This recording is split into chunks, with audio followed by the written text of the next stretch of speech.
In this part, we'll connect goals and objectives to the POLC framework: planning, organizing, leading, and controlling.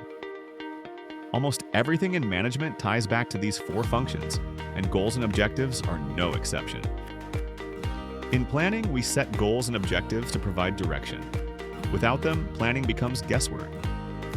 In organizing, goals align the efforts of departments, teams, and individuals, so everyone is rowing in the same direction. In leading, goals help managers inspire and motivate employees by showing them how their work contributes to the bigger picture. And in controlling, goals provide accountability. With specific objectives, we can identify who is responsible for hitting targets or for missing them. In other words, goals and objectives are the thread that ties together all aspects of the management process. Now, let's visualize the hierarchy of vision, mission, goals, and objectives. Vision and mission sit at the top. They are broad, long-term, and inspirational. Strategic goals and objectives translate the mission into mid-range targets. For example, Uber's strategic goal was to expand across major U.S. cities. Operational goals and objectives are narrower and function-specific. These might relate to HR, IT, finance, or marketing. For Uber, an operational objective could be reducing driver turnover below 15% per year or improving app uptime to 99.9%. Notice the time horizon.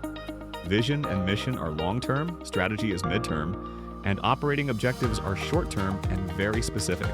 This brings us to management by objectives, MBO, popularized by Peter Drucker. The key idea is simple. Everyone in the organization should clearly understand the company's overall goals. Those goals should be translated into specific objectives for departments, teams, and individuals. That way, every person can see how their work contributes to the organization's success. For example, if a company's mission is to deliver sustainable energy solutions, the marketing department might have an objective to increase awareness of solar products by 20% this year. An individual marketing manager's objective might then be launch 3 campaigns by the end of Q2. This alignment not only motivates employees, but also makes performance evaluation straightforward. Managers can measure progress against clear objectives and reward people based on results. But here's the catch. Sometimes companies unintentionally reward the wrong behaviors.